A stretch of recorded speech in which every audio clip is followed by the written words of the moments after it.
And लोगों को इतना स्टॉक मार्केट से डर क्यों लगता है? रिस्की है, कुछ भी हो सकता है, मार्केट गिर सकती है। आपने पैसा लगाया, शेयर डूब गया। मैं तो कहता हूँ कि आप 10 लाख से अगर कम कैपिटल है तो ट्रेडिंग मत करो। तो लोग एफडी के जगह आरडी क्यों नहीं कराते ज़्यादा? पता ही नहीं होता। आज के हमारे गेस्ट हैं पुष्कर राज ठाकुर, इंडिया के लीडिंग बिजनेस कोच, एंटरप्रेन्योर और फाइनेंशियल एडुकेटर। उनका कंटेंट और उनका माइंडसेट फ्रेमवर्क ने लाखों लोगों की लाइफ ली है। आज हम उनकी जर्नी और उनके सक्सेस सिस्टम को डिटेल में समझेंगे। एंड अगर मैं इन्वेस्टमेंट्स की बात करूँ तो कैसे टाइप के इन्वेस्टमेंट्स करने चाहिए? अगर मैं अर्ली 20s में हूँ या 25 में हूँ, शादी वादी भी करनी है, तो क्या क्या चीज़ें करनी चाहिए? तो आप अर्ली 20s में हो तो अभी तो आप सिर्फ अपने ऊपर इन्वेस्ट करो, अपनी स्किल्स बढ़ाओ। एंड लॉन्गर टर्म कितना लॉन्ग होना चाहिए? मिनिमम 5 साल। कि स्टॉक मार्केट ही क्यों करना था आपको? तो आपको कभी डर लगा लाइफ में?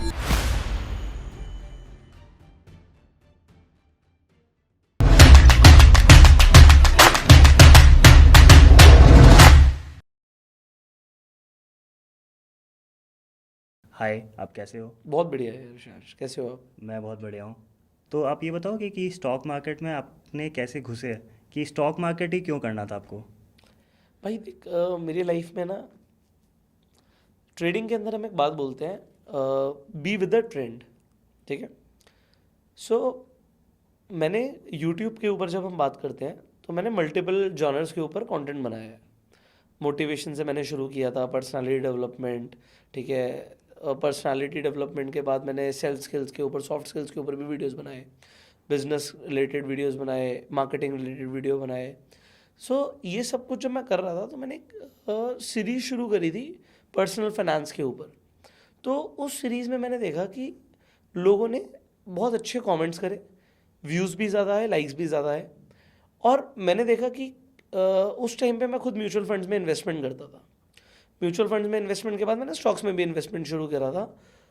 तो जो चीज़ मैं खुद कर रहा था उसके ऊपर मैंने वीडियो बनाया और लोगों को वो पसंद आया। तो जैसे मैंने बोला, ट्रेडिंग में होता है कि be with the trend. Trend के अगेंस्ट जाओगे तो कुछ हासिल नहीं होगा, लॉस होगा। उल्टा ट्रेंड के साथ रहोगे तो पैसा भी बनेगा। यूट्यूब के ऊपर भी ये है कि आपको ये देखना है कि ट्रेंड क्या है, आपकी ऑडियंस क्या देखना चाहती है। ऑडियंस वही है। आज आप एक स्टूडेंट हो, आज आपका इंटरेस्ट किस चीज़ में है।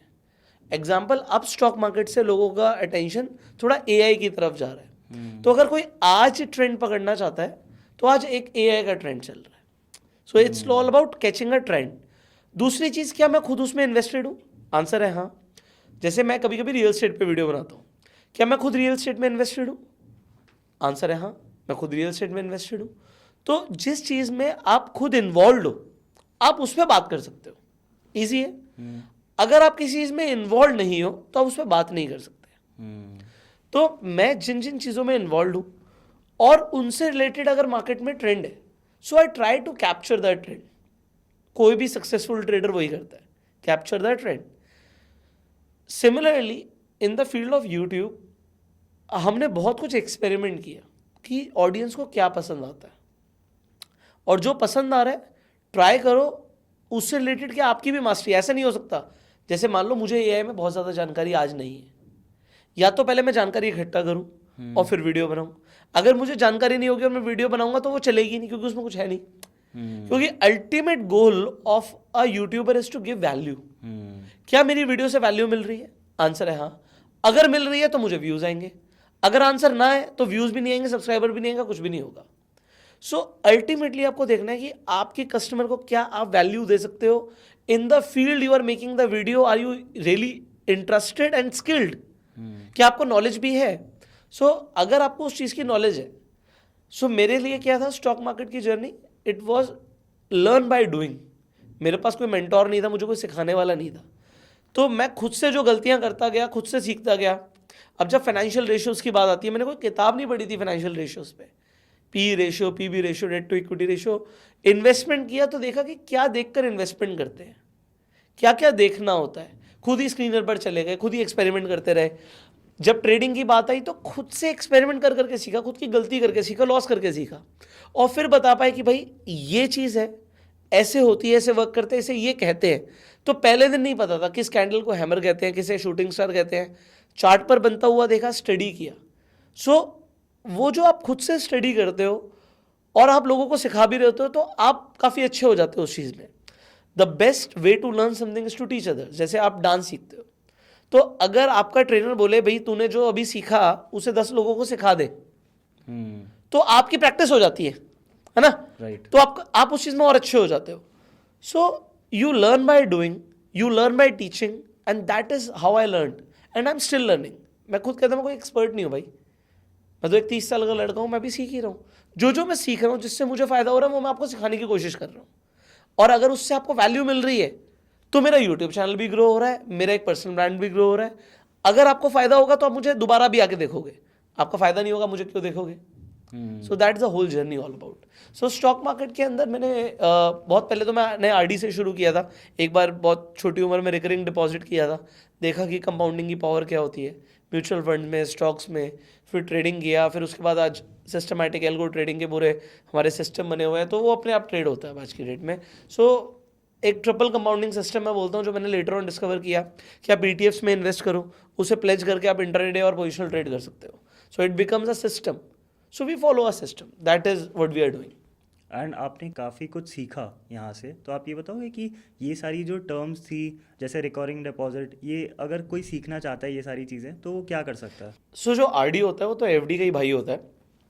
फिक्स डिपॉजिट बोलते हैं, अगर मेरे पास लमसम पैसा है तो मैं उसे इन्वेस्ट करूंगा, उस पर मुझे रिटर्न आएंगे. आरडी उन लोगों के लिए होता है जो हर महीने कुछ इन्वेस्ट करना चाहते हैं. तो मैंने तो ऑलमोस्ट शायद कॉलेज टाइम के आसपास मैंने शुरू किया होगा आरडी. तो जो भी मैं हर महीने कमाता था थोड़ा बहुत मैं उसे आरडी में डाल देता था, तो उसे रिकरिंग डिपॉजिट बोलते हैं. बट जब आप at the end of the मतलब जो टर्म खत्म होता है 15 महीने 18 महीने 2 साल जब भी खत्म होगा तो आपको कुछ पैसा बढ़ के मिलता है. That is how I learn about RD. And वो मेरा फर्स्ट इन्वेस्टमेंट था एक तरीके से फाइनेंशियल मार्केट्स में. तो लोग एफडी के जगह आरडी क्यों नहीं कराते ज़्यादा? पता ही नहीं होता. बट आरडी से बेटर तो देखो एसआईपी ही है. तो लोगों को जो मिडिल क्लास फैमिलीज है उन्हें एसआईपी में इन्वेस्टमेंट करना चाहिए. आरडी तब है जब 1 या 2 साल के लिए आपको इन्वेस्ट करना और पैसा चाहिए, तो फिर आरडी में क्या होता है एक अमाउंट मिल जाता है. बट मैं उस टाइम की बात कर रहा हूँ कॉलेज टाइम में, तब 10% मिलता था एफडी और आरडी में. तो अभी थोड़ा सा कम हो गया, अभी 7% के आसपास आ गया होगा. तो और कम ड्यूरेशन में तो और कम मिलता है. तो उस टाइम पे मतलब मैं प्राइवेट बैंक में करता था, कुछ ऐसे बैंक थे जो ज़्यादा अच्छा इंटरेस्ट देते थे. तो वो डिपेंड करता है कि आपको कितने टाइम के अंदर पैसा चाहिए. ओके. तो एसआईपी आप जैसे बता रहे हो वो होता क्या है? सो SIPs आपका सिस्टमैटिक इन्वेस्टमेंट प्लान होता है. जैसे आप EMI करते हो, जब आप कोई फ़ोन खरीदते हो तो हर महीने EMI के पैसे कटते हैं, आपने खरीद पहले लिया. SIP में क्या होता है आप हर महीने पैसे जोड़ते हो, बट जब आप एट दी एंड देखोगे तो EMI में आप इंटरेस्ट दे रहे होते हो. यहाँ पर आप अगर मार्केट अच्छी जाती है तो आपको एक तरीके से इंटरेस्ट मिल जाता है. जनरली अगर आप 5 साल से ऊपर का होराइजन रखोगे तो आपको SIP के अंदर रिटर्न्स मिल जाती हैं. एक मार्केट ऑन एन एवरेज 5 साल में 10-12% का रिटर्न तो दे देता है. तो वो आपको FD से ज़्यादा रिटर्न मिलता है और फिर वो कंपाउंड होता है पैसा. तो कंपाउंड का मतलब क्या होता है कि मान लो पहले आपके पास 1 लाख था, 1 लाख पे आपको साल के 12% मिले तो आपको 12,000 रुपये मिले. अगली बार आपको 1 लाख पे 12,000 नहीं मिलेंगे, आपको 1,12,000 पर 12% मिलेगा. सो वो आपका बढ़ जाता है अमाउंट. तो ओवर द ईयर्स SIP बहुत अच्छी चीज़ है अगर आप लॉन्गर टर्म या लॉन्गर होराइजन के लिए इन्वेस्ट करते हो मार्केट्स में.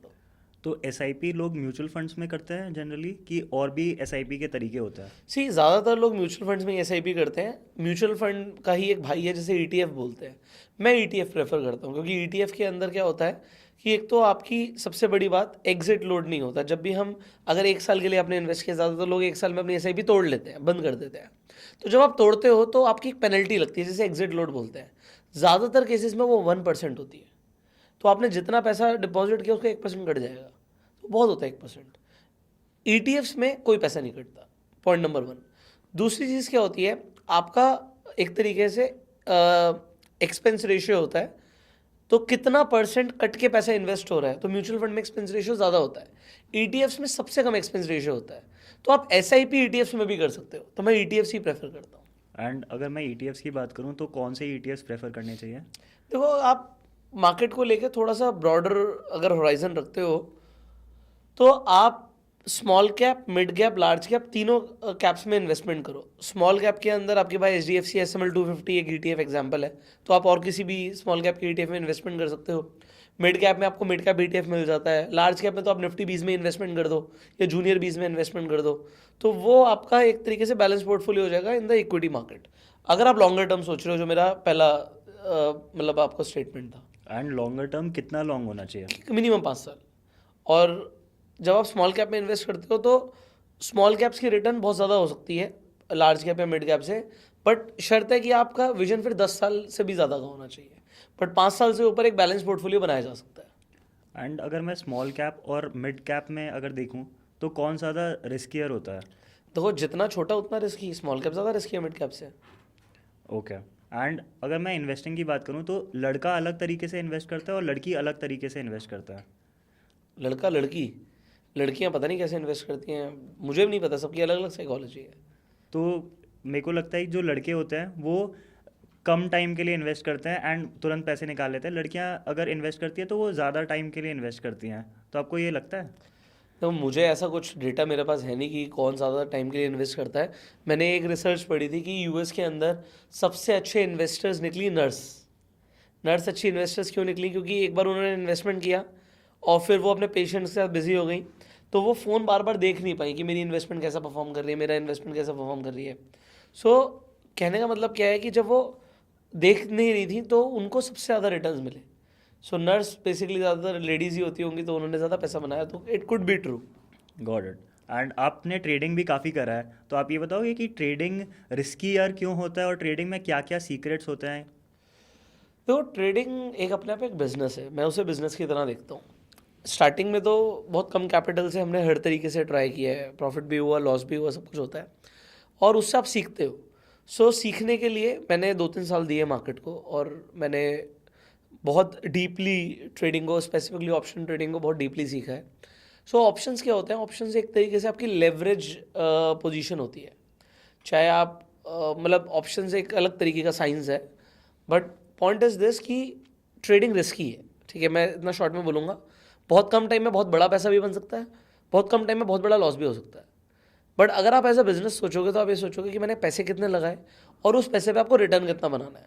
तो अगर एग्जांपल पहले तो लॉस डिफाइन होना चाहिए, तो मैं सबसे पहले लॉस सोचता हूँ। मेरा एक दिन में मेरी कैपिटल का 1% से ज़्यादा का लॉस नहीं होना चाहिए। Okay. That is my stop loss, वो हमेशा फिक्स्ड है। दूसरी चीज़, अगर लॉस होता है तो उसके ऊपर रिटर्न कितना बनेगा, तो हम महीने के ऊपर सोचते हैं कि महीने का अगर 2% के आसपास बन जाए तो अच्छा रिटर्न है मंथली। तो रिस्क रिवॉर्ड रेशियो मेंटेन करते हुए systematic trading, this is what we do right now. लोग गलतियां बहुत सारी करते हैं कि स्टॉप लॉस नहीं रखते हैं, ट्रेंड के अगेंस्ट में ट्रेड करते हैं, बिना सीखे ट्रेड करते हैं, तो बहुत सारी गलतियां लोग करते हैं जो सभी ने करी है। मतलब मैंने तो गलती कर करके सीखा है। मैंने वो सब कुछ किया जो एक आम आदमी करता है या कर सकने की सोच सकता है। ऑप्शन बाइंग, ऑप्शन सेलिंग, छोटा ऑप्शन खरीदना, जीरो डी पे hero zero, I have tried everything. Now we are following a system. Okay.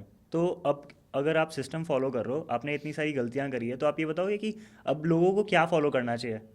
देखो, जो सिस्टमैटिक ट्रेडिंग है उसके लिए देखो एक कैपिटल अच्छा होना ज़रूरी है। मतलब मिनिमम 10 लाख का कैपिटल होना चाहिए, वरना वो चीज़ नहीं कर सकते जो मैं करता हूँ, वो कर ही नहीं सकते आप। कम कैपिटल पे फिर आपको थोड़ा सा रिस्क रहता है तो आपका रिवॉर्ड भी बड़ा हो सकता है। आप महीने का 5% के बारे में भी सोच सकते हो, बट फिर लॉस भी वैसे ही होगा। कम कैपिटल, मैं तो कहता हूँ कि आप 10 लाख से अगर कम कैपिटल है तो ट्रेडिंग मत करो। क्योंकि अगर आज आपके पास मान लो 10 लाख रुपए नहीं है, तो क्या आप कोई अच्छा बिजनेस खोल सकते हो? नहीं खेल पाओगे। आपको एक छोटा मोटा, बहुत छोटी सी शॉप या बहुत छोटी सी रेडी लगानी पड़ेगी, क्योंकि 10 लाख रुपए अगर आप एक मोबाइल की दुकान खोल रहे हो तो आपके लग जाएंगे, कपड़े की दुकान खोल रहे हो तो लग जाएंगे। तो अगर आपके पास 10 लाख भी नहीं है तो फिर ट्रेडिंग मत करो, फिर रुको, पहले कैपिटल जोड़ो। मैं कहता हूँ पहले आप इन्वेस्टमेंट करो, फिर आप इन्वेस्टमेंट करो, फिर चाहे उसे प्लेज मार्केट ट्रेड कर लेना। और फिर याद रखना मेरा एक रूल कि दिन का 1% से ऊपर का लॉस नहीं होना चाहिए। एंड ये प्लेज मार्केट प्लेज क्या होता है कि मान लो आपके पास शेयर्स पड़े हैं 10 लाख रुपए के, तो आपका ब्रोकर आपको 8 लाख रुपए बिना ब्याज के दे देता है अगर आप इंट्राडे ट्रेड करते हो। तो अब 8 लाख रुपए उसने आपको दे दिए, आपका इन्वेस्टमेंट पड़ा हुआ है, सेफ है। अब आप उस 8 लाख रुपए को यूज करके आप प्रॉफिट भी कर सकते हो, लॉस भी कर सकते हो। लॉस होगा तो आपको भरना पड़ेगा, और अगर आप भरोगे नहीं तो आपका वो शेयर भी बेच देगा। तो प्लेज मतलब गिरवी रखना होता है, बट उस पर इंटरेस्ट नहीं लगता। बट अगर आप प्रॉफिट कर लेते हो तो यू कीप द प्रॉफिट, फिर कोई दिक्कत नहीं है। आप सिर्फ ब्रोकरेज या टैक्सेस या ट्रांजैक्शन कॉस्ट देते हो, but ultimately you keep the profit if you make something. So for me it is a dual compounding कि मेरी इन्वेस्टमेंट तो ग्रो हो ही रही है और मैं ट्रेडिंग से भी पैसा बना रहा हूँ। ओके। एंड अगर किसी के पास 10 लाख है तो उसको कैसे करना चाहिए? 10 लाख है तो पहले इन्वेस्टमेंट करो। आप इक्विटी मार्केट में भी घुसने की जल्दी मत करो। आप पहले डेट में पैसा रखो। मैं तो यही करता हूँ, मान लो अगर मेरे पास कहीं से पैसे आए तो मैं उन्हें रखता हूँ अपने पास। कोई जल्दी नहीं है मुझे इन्वेस्टमेंट करने की। रखता हूँ मतलब जैसे आप इसमें एफडी करता हूँ, एफडी नहीं करता मैं, लिक्विड बीज या लिक्विड केस खरीद लेता हूँ, तो उस पर भी 6% की साल की रिटर्न आती रहती है।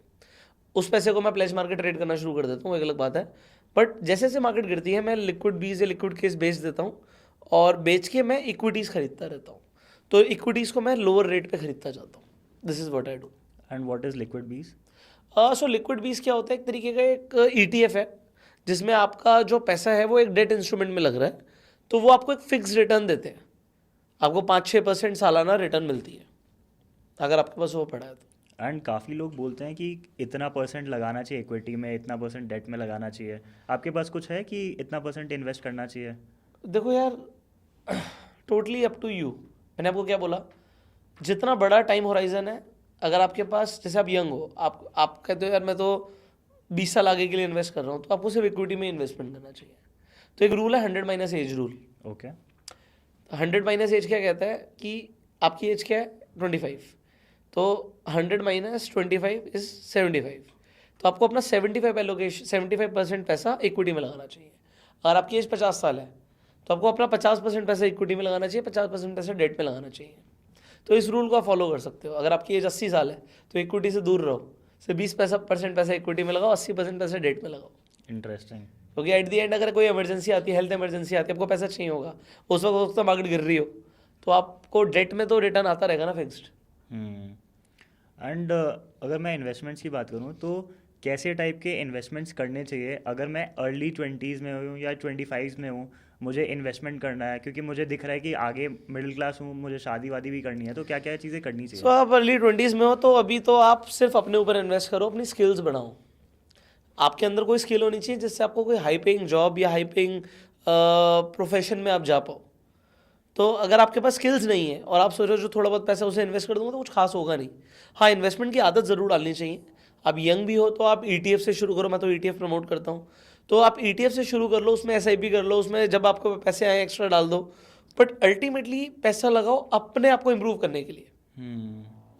मान लीजिए आप एक सर्जन बन जाते हैं, आपको पढ़ाई में इंटरेस्ट है, आप यंग हैं, तो मार्केट में पैसा लगा के क्या बनेगा मुझे पता नहीं, बट अगर आप एक अच्छे सर्जन बन गए तो आप एक एक सर्जरी करने के 5-5 लाख रुपए कमा सकते हैं, 10-10 लाख रुपए कमा सकते हैं। सो एक स्किल होनी चाहिए एक आदमी में। अगर स्किल नहीं है तो आप लाइफ में कभी सक्सेसफुल भी नहीं होगे। एंड लोगों को इतना स्टॉक मार्केट से डर क्यों लगता है? रिस्की है, कुछ भी हो सकता है, मार्केट गिर सकती है। आपने पैसा लगाया, शेयर डूब गया, डूब सकता है। इसीलिए मैं ETF प्रमोट करता हूँ, क्योंकि एक शेयर में पैसा नहीं लगता, बास्केट्स में पैसा लगता है। अगर आपने निफ्टी 50 खरीदा तो 50 स्टॉक्स में पैसा लग गया, तो आपका रिस्क काफ़ी डाइवर्सिफाई हो जाता है। तो आपको कभी डर लगा लाइफ में जब आप इन्वेस्ट कर रहे थे?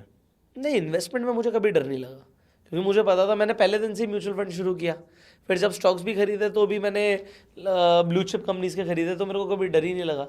और मुझे पता था नीचे गिरेगा तो और खरीदूंगा। मेरा तो रूल है बाइंग ऑन डिप, गिरता है तो और खरीदने का, बाकी खत्म, कभी लॉस नहीं होगा।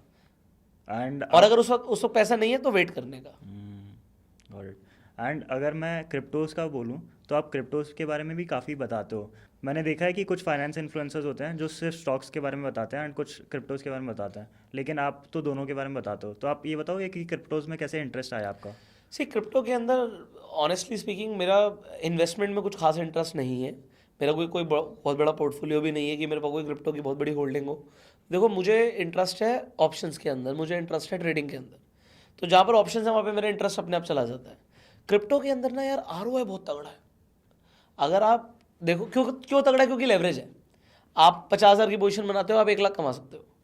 तो वो जो ऑप्शंस का नॉलेज है वो हर मार्केट में अप्लाई होता है।